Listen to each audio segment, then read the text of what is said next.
When most people think about human trafficking, they think about forced prostitution, for good reason. There are 4.5 million women and girls in forced prostitution around the world. My first exposure to this was 30 years ago.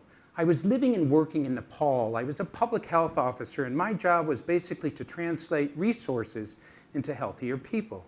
At that time, we were finding girls that were 12, 13 years old who were HIV positive. Couldn't understand what was going on. So we went to go interview them. What we found was basically the same story we called over and over again. And it went something like this. Human trafficker, a guy around 20 years old, would go into a village and flash a bunch of money around. He wanted everyone to think he was rich. He'd then go find a girl, 12, 13 years old, befriend her, and then go to the family and say, I want to marry your daughter. They're thinking, wow, he's rich, he's handsome, he's going to take care of our daughter. But that isn't necessarily what's going to happen. A couple of days later, they actually go through the wedding ceremony.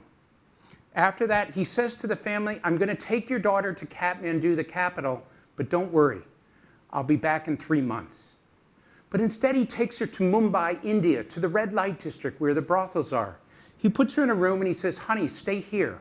I'll be back in a couple of hours. She's like, no. When I came in, I saw these people. Who are they? Why are they dressed that? No, it's okay. You just stay here. He then goes to the madam to get the $500 for having sold her to the brothel. He has the gold from the wedding, and he hands the wedding pictures over. He then returns to Nepal to do this again and again, maybe 40, 50 times in a year. The madam then goes into the room where the girl is and says, guess what? Your husband just sold you to me, and you're going to be with between 10 and 15 guys a day, every day. You can imagine her shock. No, my husband loves me. No, this is what happened. When many of these girls internalize their situation, they say, I will kill myself before I do those shameful things.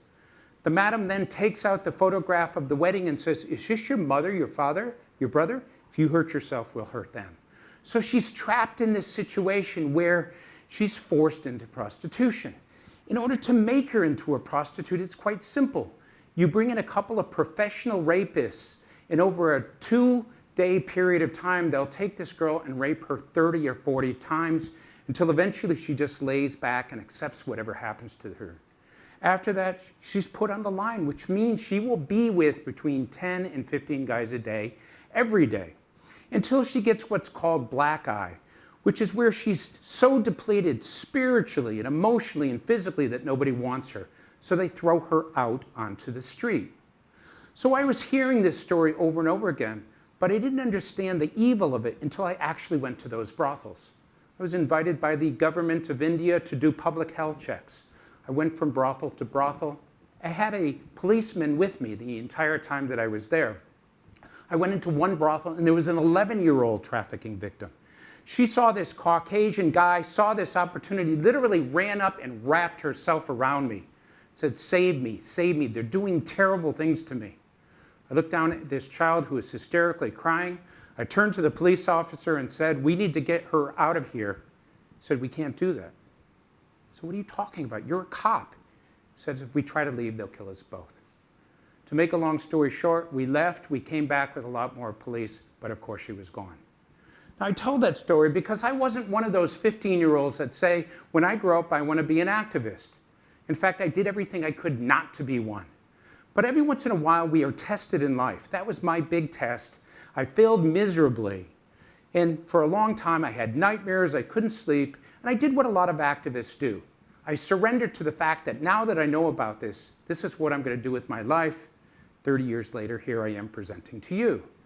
But it's not just about women and girls. We have men and boys. The typical scenario in Southeast Asia, a 15-year-old boy is told he can go on a fishing boat. The boat's only going to go out for a couple of months. He's going to make a lot of money. He's going to come back. He's going to be a hero for his family. He gets on the boat. He doesn't realize because he's been sold onto the boat. The boat goes out, but it doesn't come back after 3 months. It stays out for 4 years. This poor kid will have to work 17, 18, 19 hours a day, every day. If he doesn't, he gets tortured and beaten, food's taken away. The only food he will have the entire time he's there is rice and fish, nothing nutritious. He will be given drugs that stimulate his body. If he gets injured, If he gets sick, they throw him off the side of the boat. At the end of the 4 years, the boat comes back. He goes to the captain and says, give me something. Captain says, go away. You're illegally in our country. Guy says, I'll tell the police. Captain says, go ahead. We own the police. I'll give you one more example. I lived and worked in Bangladesh for 5 years. And during the time that I was there, we had infants, 2-year-olds, who were trafficked from Bangladesh to the Middle East. Now, those of you who have parents know that a 2-year-old doesn't have the manual dexterity or the concentration to do repetitive work. What do you do with a 2-year-old? You put them on the back of a camel. Why? Because if you put a 2-year-old on the back of the camel, they kick and scream. What does the camel do? It runs. So they race camels, and they bet on them, and they use infants because they are light. By the time the child is 5 years old, assuming they live to that age, because many of them fall and get trampled, he's beginning to gain weight. He's slowing the camel down, so they take this kid and throw him out into the real world to fend for himself.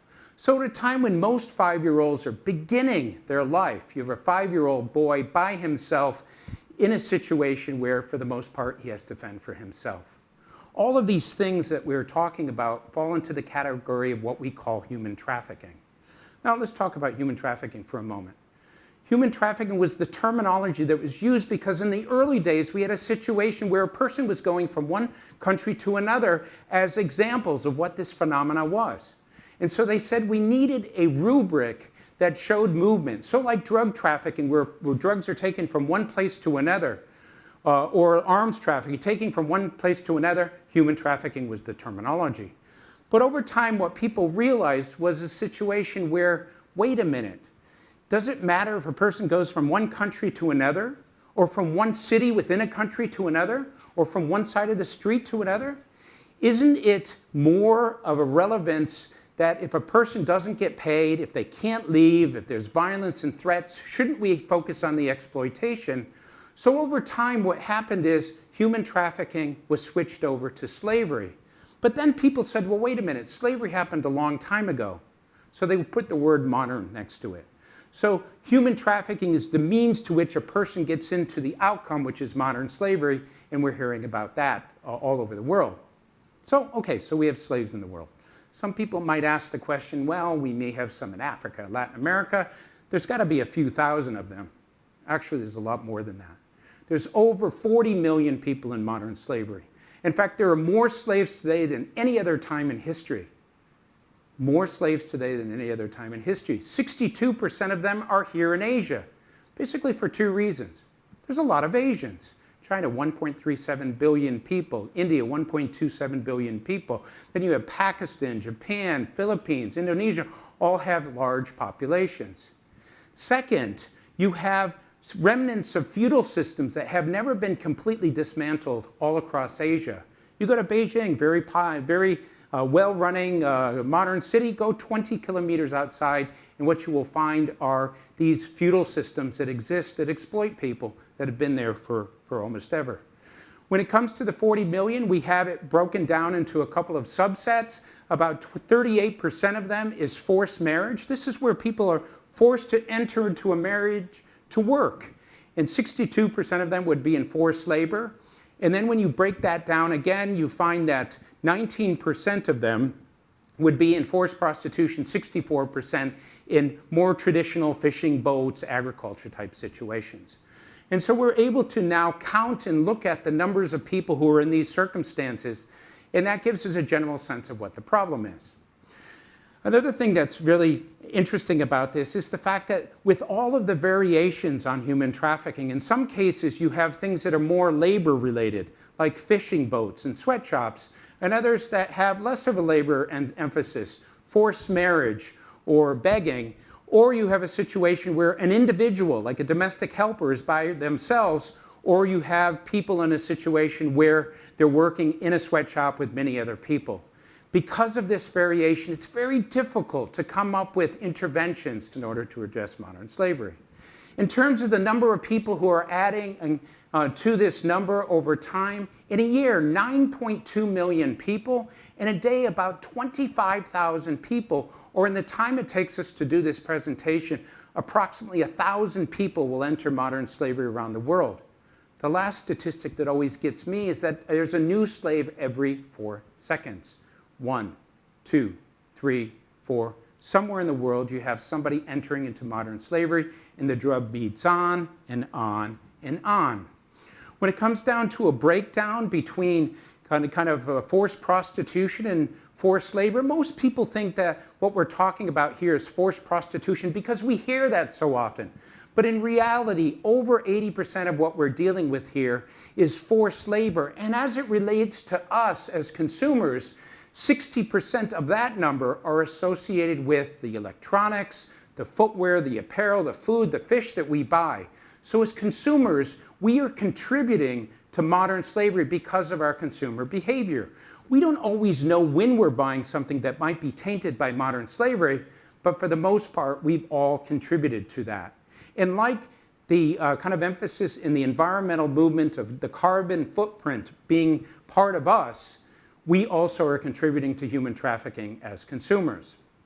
Now, I'm going to talk a little bit about how it is that people get into modern slavery. And the first one is deception. And this represents about 85% of what we're talking about.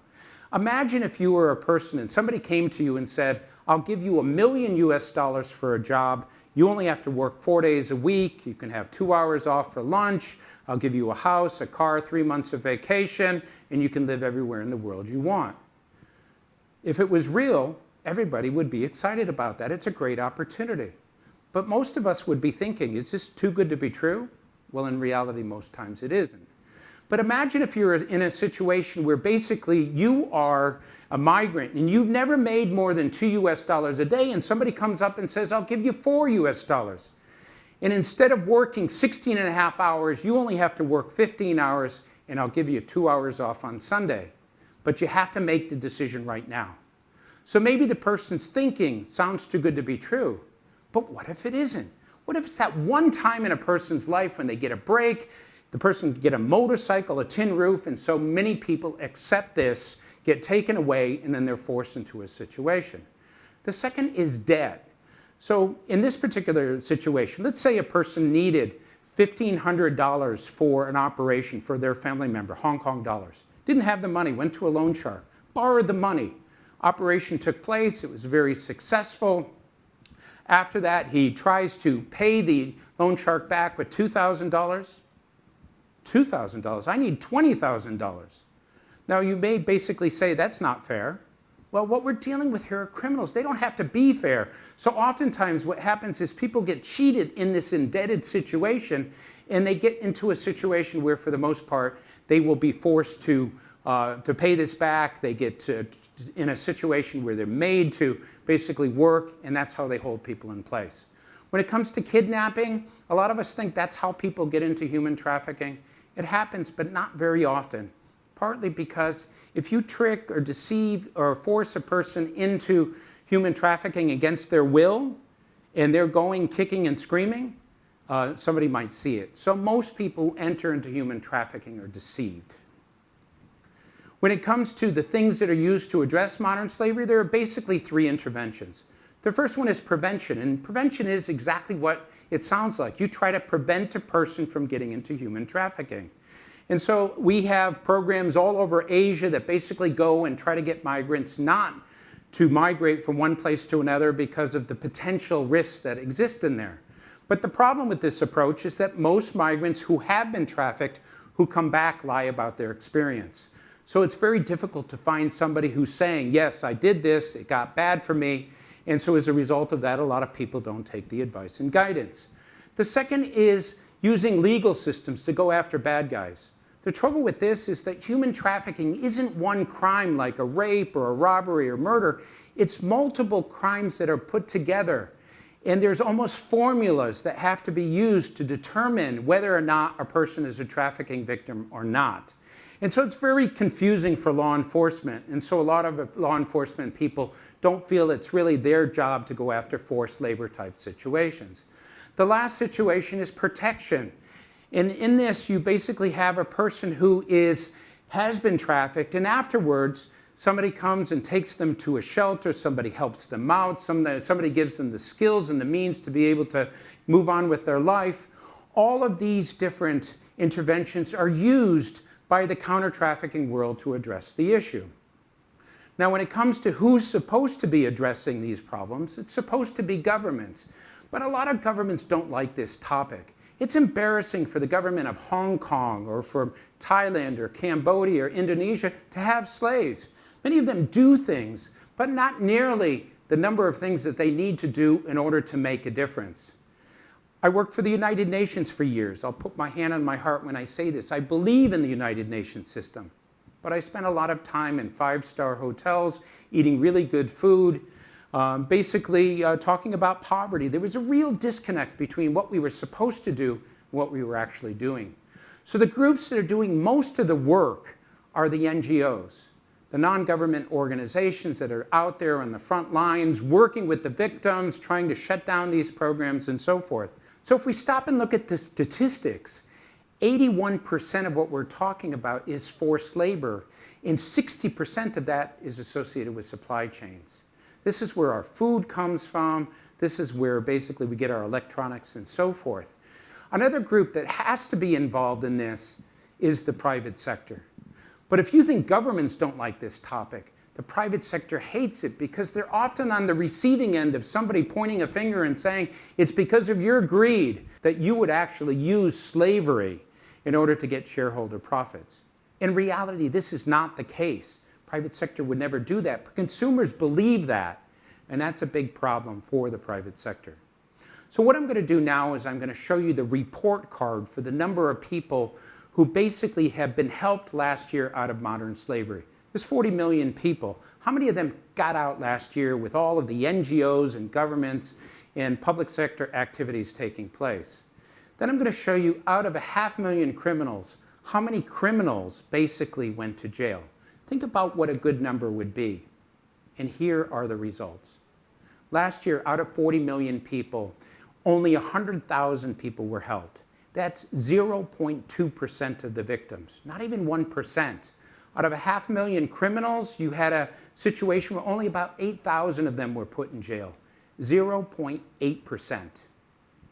When you look at those statistics, you might ask the question, does the counter-trafficking world not care? Are they lazy or they're not doing what they're supposed to do? Well, that's not the issue. The issue is this. The profits generated from modern slavery are estimated to be $150 billion a year. The amount of money that's used to fight it is about $350 million, or 0.23% of the profits.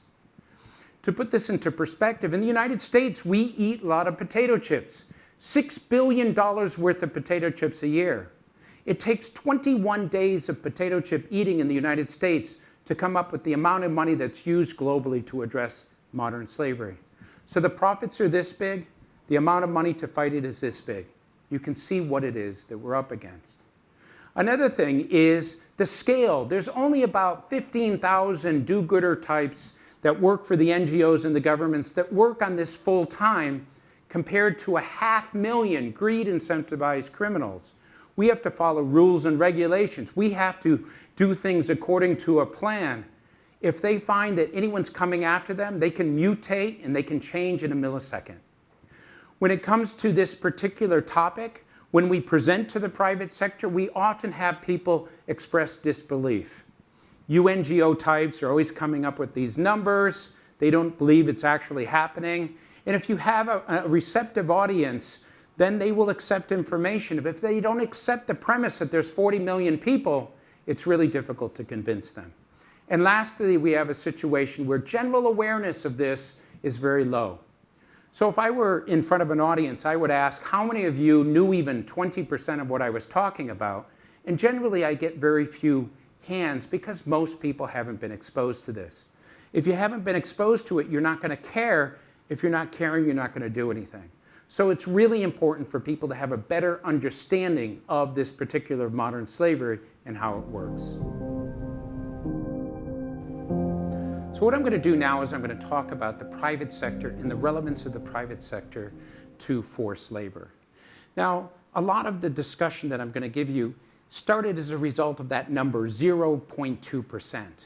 When governments in the United Nations came to realize that basically the public sector was not having much impact on addressing modern slavery, They went back to the numbers and realized many of the people associated with forced labor were associated with supply chains. So they said, we have to bring the private sector in. As a result of that, what we saw is a situation where private sector was drawn in not willingly, but through basically trends that created a business risk. Because most people felt like the only way you're going to get the private sector involved is if you create risk. So what I'm going to do now is talk a little bit about some of the trends that we're seeing. The first trend is expanding legislation.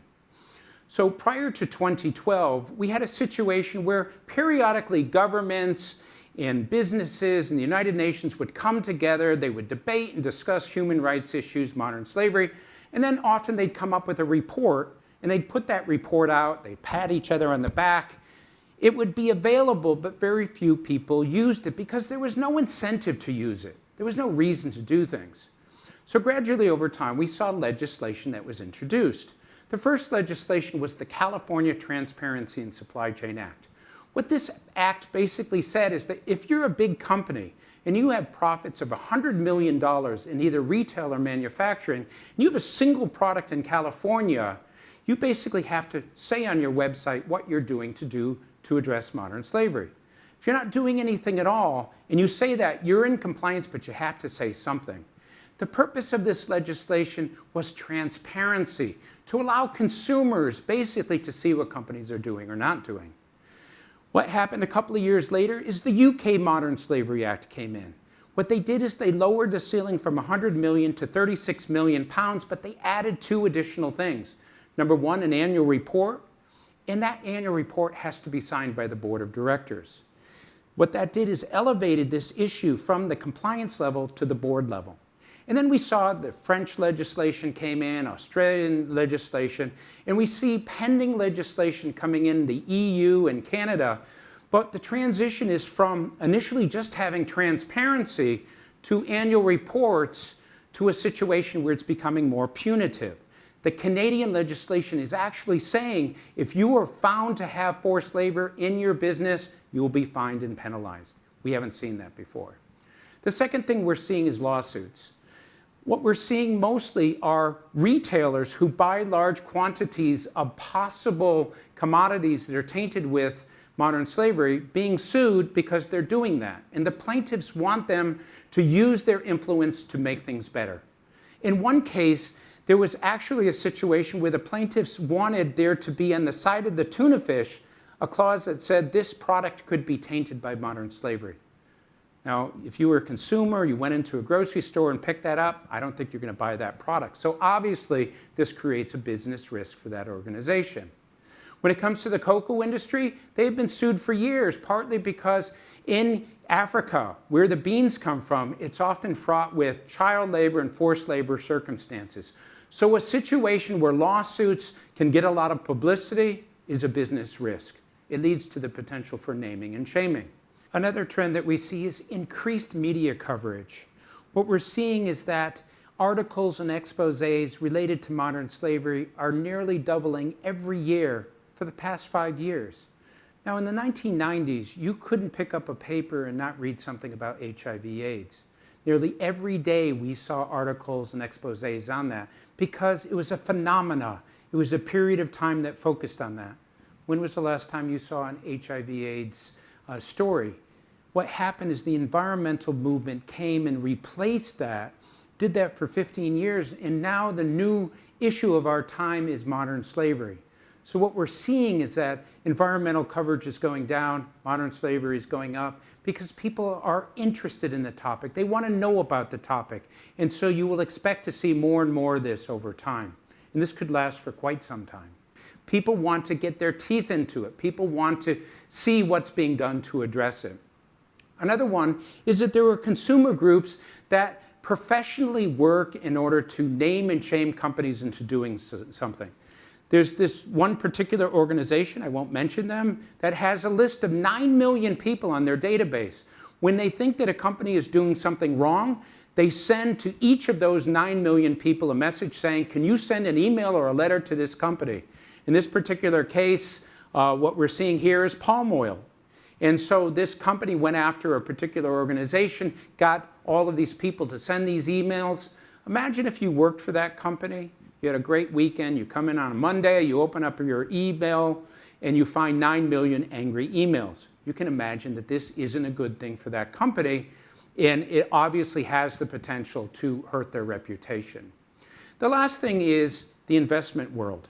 So for a long time, investment companies didn't care much about the world. And then there was a lot of emphasis on the environment and a lot of emphasis on our companies fair to their employees and so forth. And so what was called ESG was set up. E is environmental, G is governance, S is social.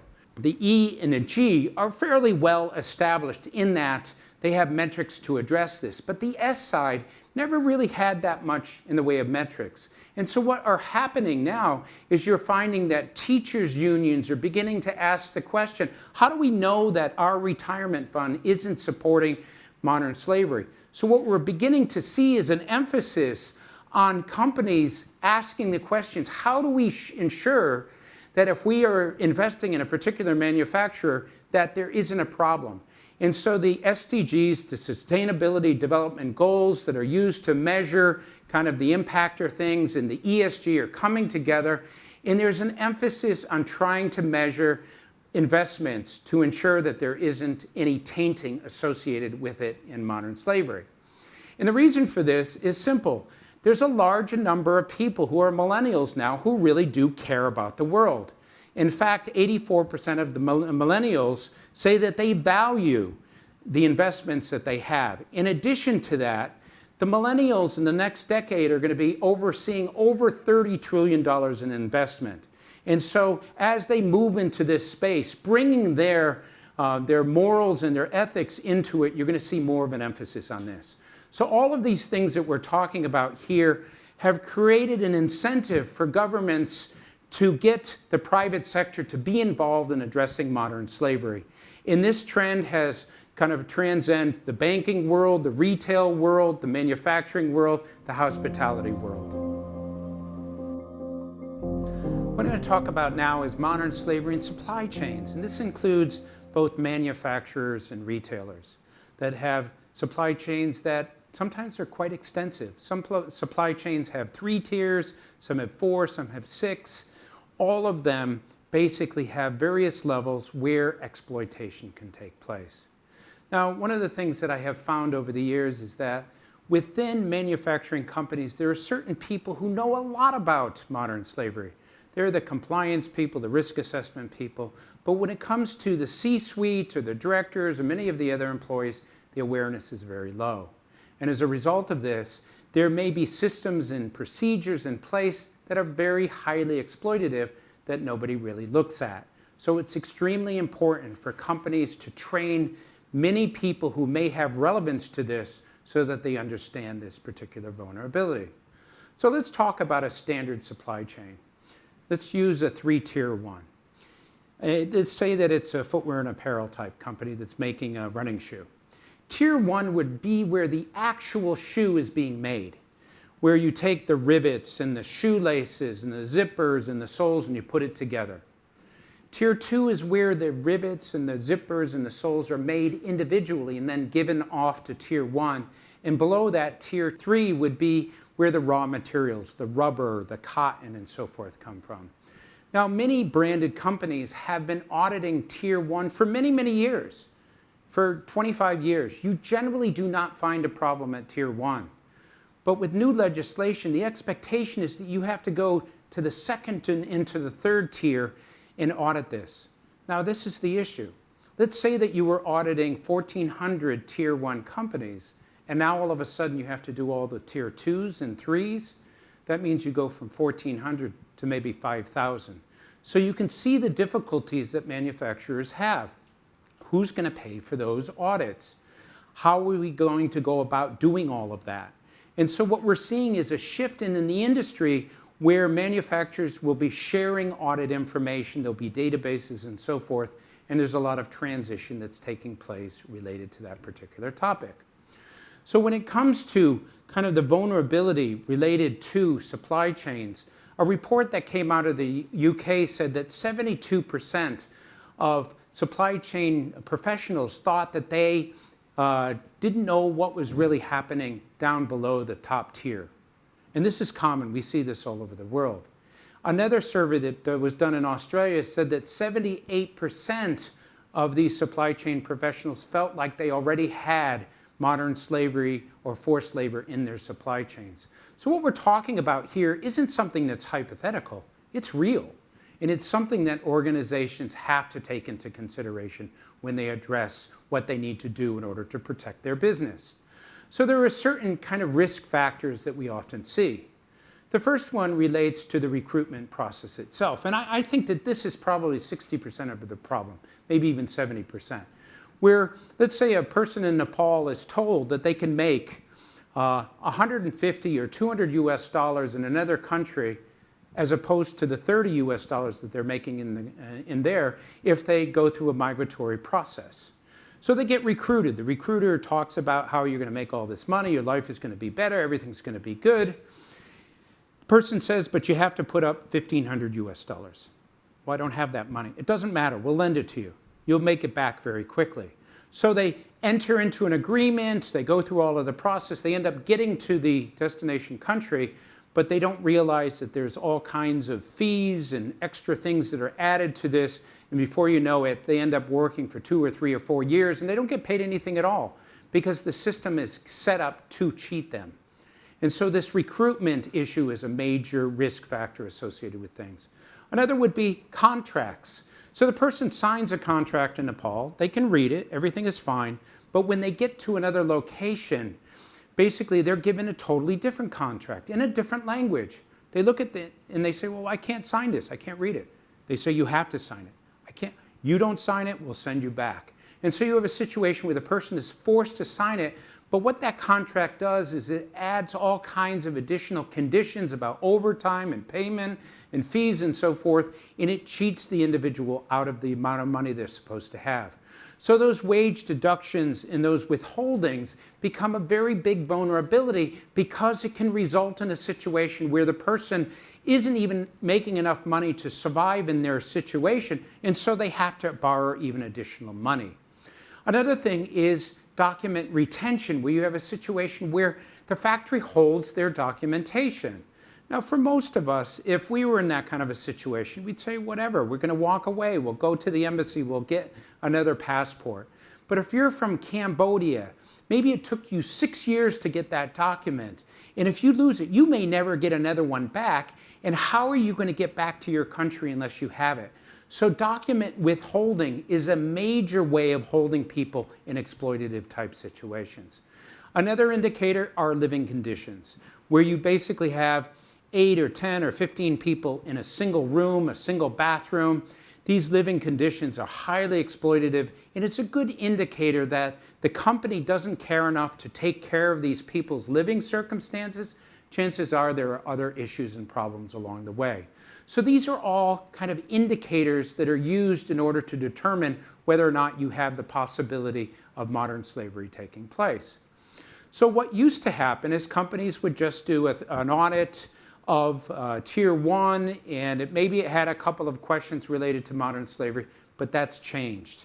What's happened because of the sensitivity of this particular topic is many other things have been added to the equation.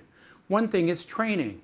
So what we're beginning to see is a lot of companies are training not only their own staff, but the subcontractors and the subcontractors all the way down the tier. And those trainings are often done in a language that those companies and the individuals and the workers can understand.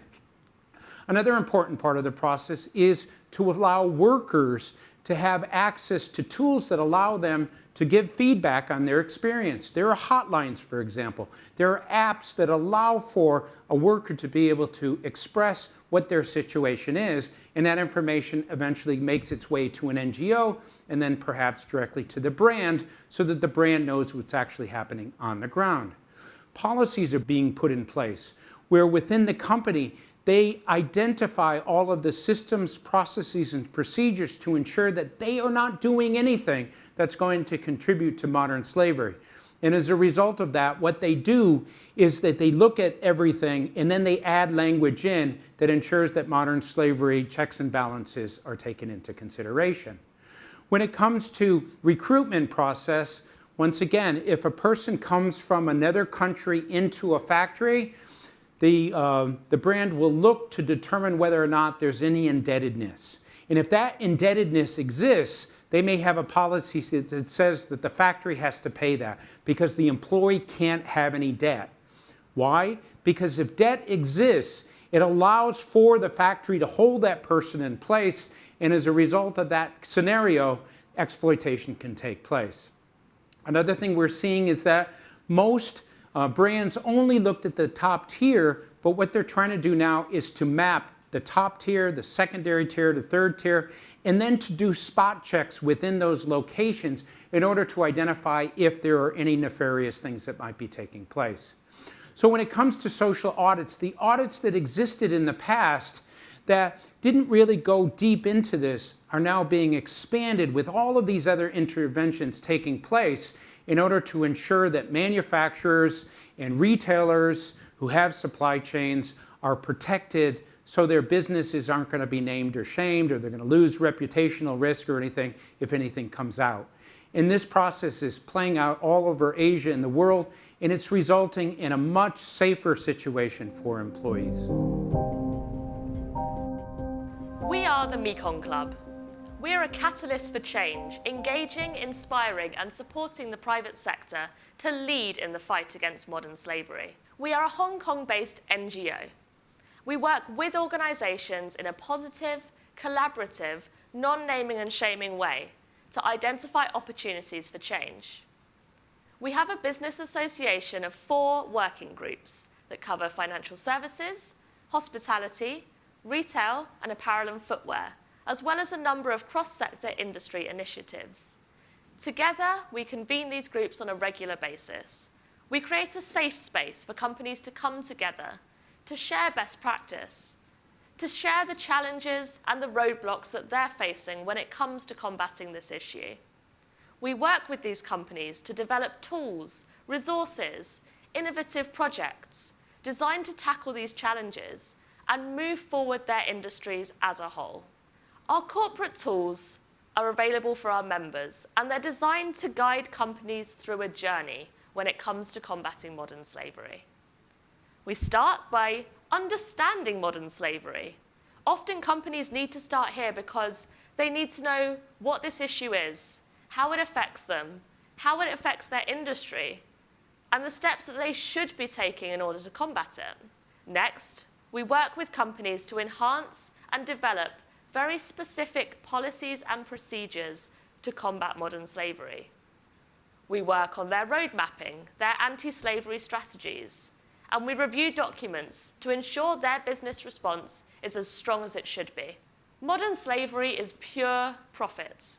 We want to crowd out these bad actors. And to do that, we sit with companies and we assess and mitigate the risks that they find within their operations. We work with companies to understand where the risk lies. We help them carry out investigations and develop remediation plans to ensure that if and when they do find issues, they are dealt with appropriately and with victim care at the very centre of everything that they do. We want to build capacity for companies. We work to develop their employees' skills. We train them, we develop them. We want them to become proactive in leading the fight against modern slavery, not just reacting to issues that have already happened.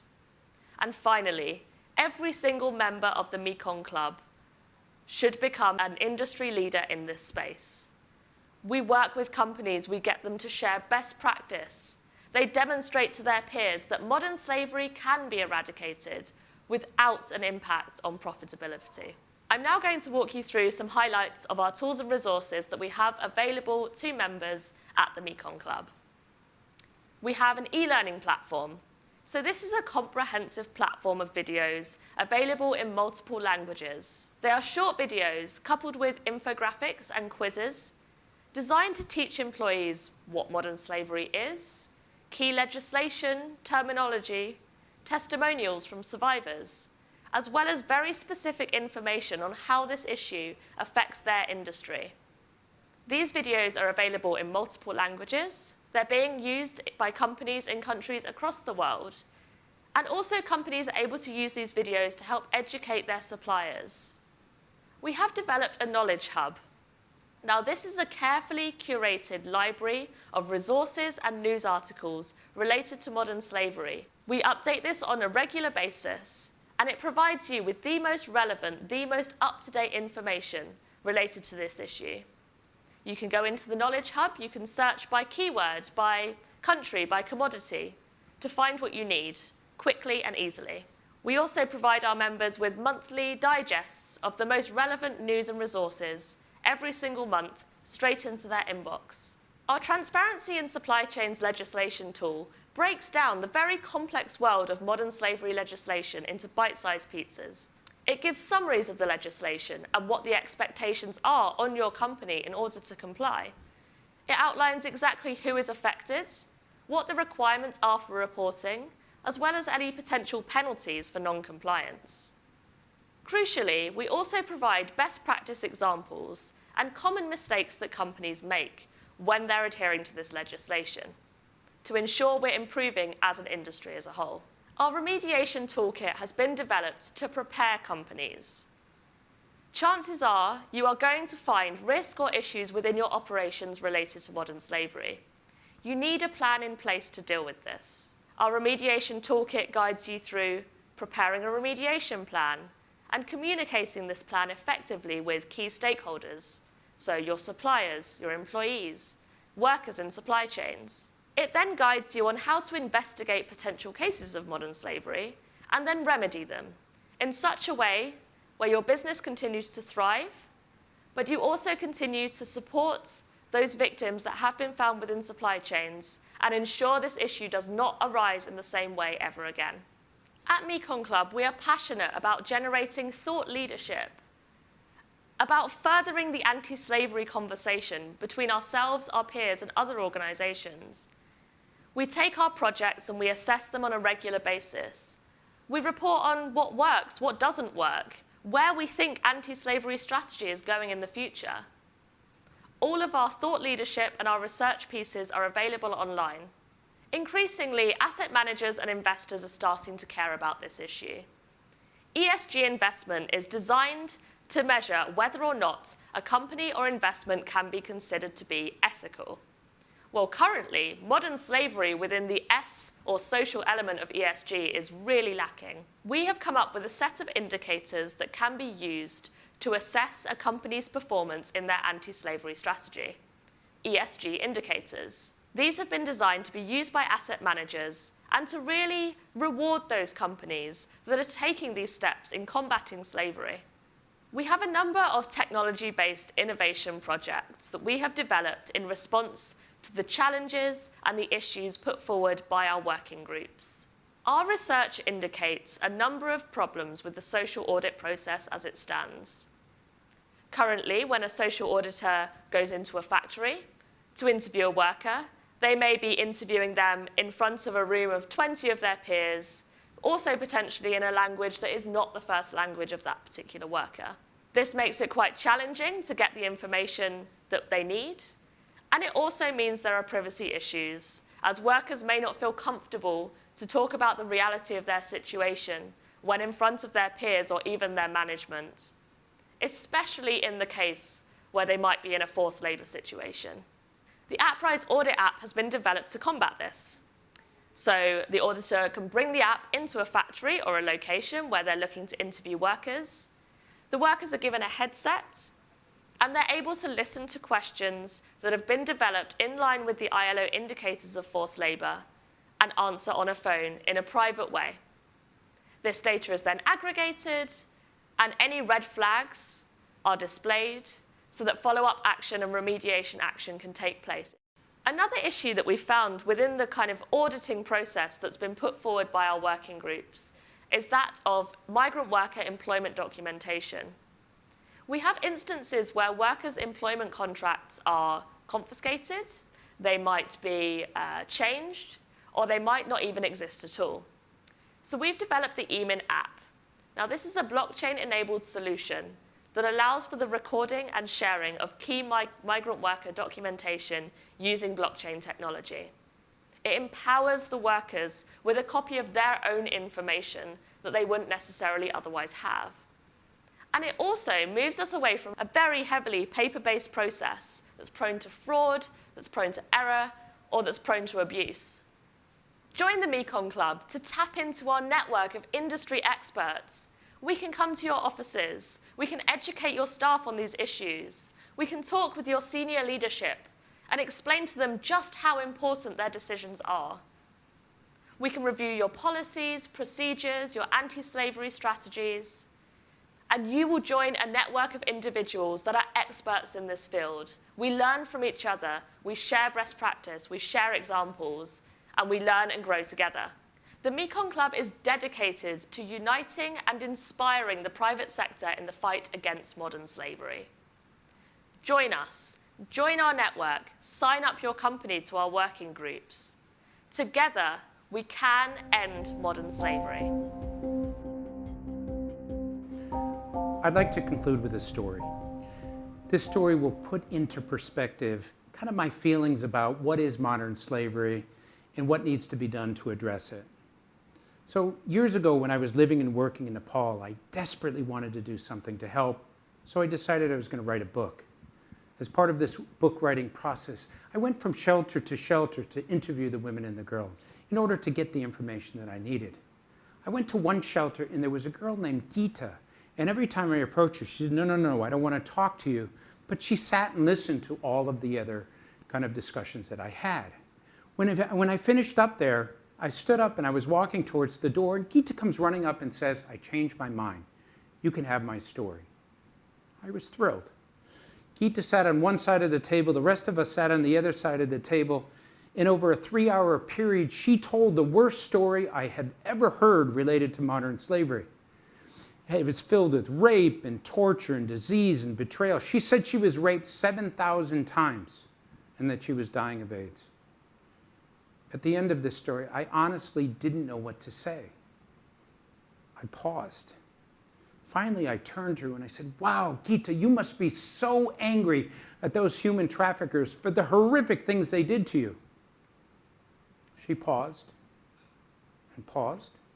Then she said, no, I'm angry at you and you and you. She pointed at us. She said, where were you?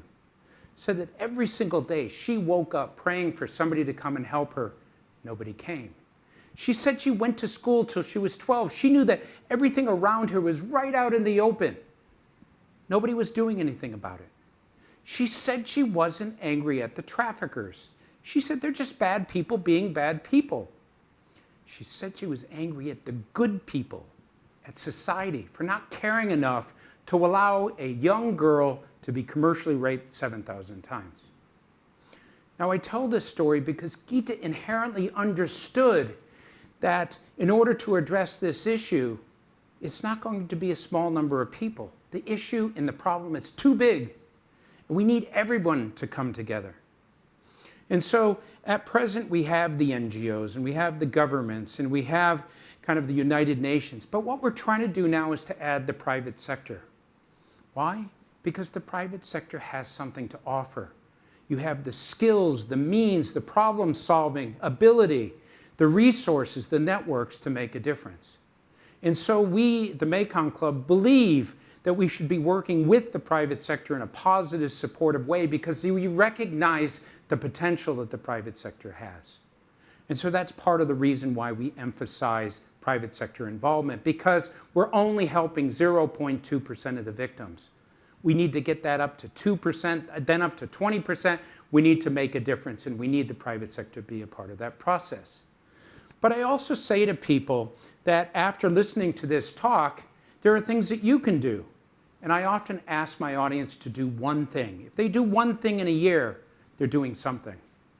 Now, people might ask, what is it that I can do? Well, one thing you can do is to learn about this issue. Guess what? You watched this video. You learned about this. You've done your one thing. You don't have to go out and do anything else. How easy was that? But if you were to stop and tell 2 other people what you've done a second thing, and a third thing, and a fourth thing. So it's easy to contribute. You don't have to quit your job and go to Cambodia and work in a shelter. There are simple things we can all do. Another thing is within your company, participate in the discussions and the meetings to address this particular issue related to modern slavery. You can volunteer. You can basically go and work for an NGO in your community. You can do it in their office or you can do it remotely. Even doing internet searches in order to collect information is a viable thing that you can do. These are all small things that add up. You can use your innovative skills. If you are a technical person, you can help with app development, the application of technology, design issues, any number of things you can do. You can give a donation. A small donation given to an organization can make a big difference. For example, in Cambodia, it costs about $3 a day to keep somebody in a shelter. Maybe the state will pay for 2 weeks. Maybe they need another 2 weeks. A small contribution, giving up a meal, taking that money and donating it makes a difference. Or you can fundraise within your organization. All of these things add up if lots of people do it. And I often say if 10 million people did these types of activities, that's 10 million compassionate, supportive gestures that adds up to something quite big. Now, the last thing I'd like to say is to end with a story specifically related to the private sector. And it relates to the banking industry, but it's relevant to all of the other sectors that we work with. So I was at a conference, and I presented to the American Banking Association. And this guy comes up afterwards and said, "Mr. Friedman, I want to talk to you." I said, "Sure." Went off to the side. He says, "I want to tell you a story. I was with my wife and my 2 teenage daughters, and we were going from one state to another. And about halfway to this other state, we stopped to go into a motel.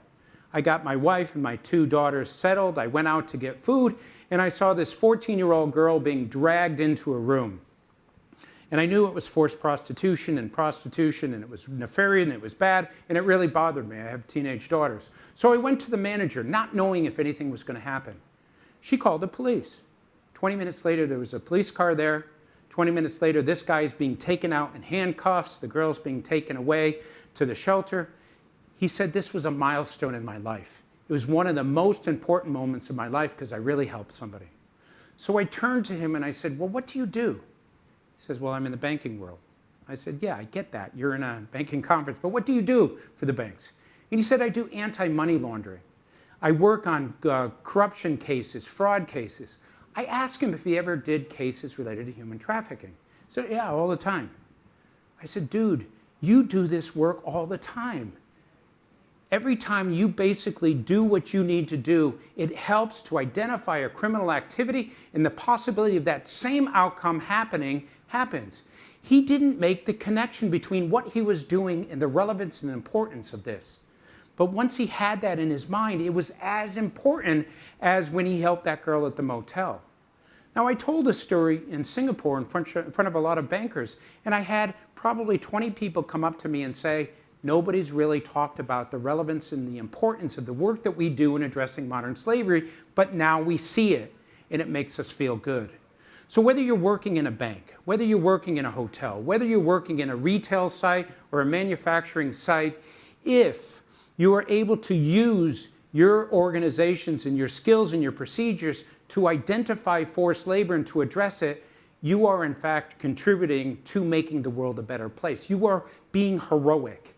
And I want to emphasize this because the private sector has the potential to be major players in addressing this. And you can still make a profit, you can still do your work, you can still sell your products, but at the same time, you can ensure that people aren't being exploited in the workplace. And that's the importance of why we need to get in front of the private sector to help them to understand this issue so that they can address these things when they find it.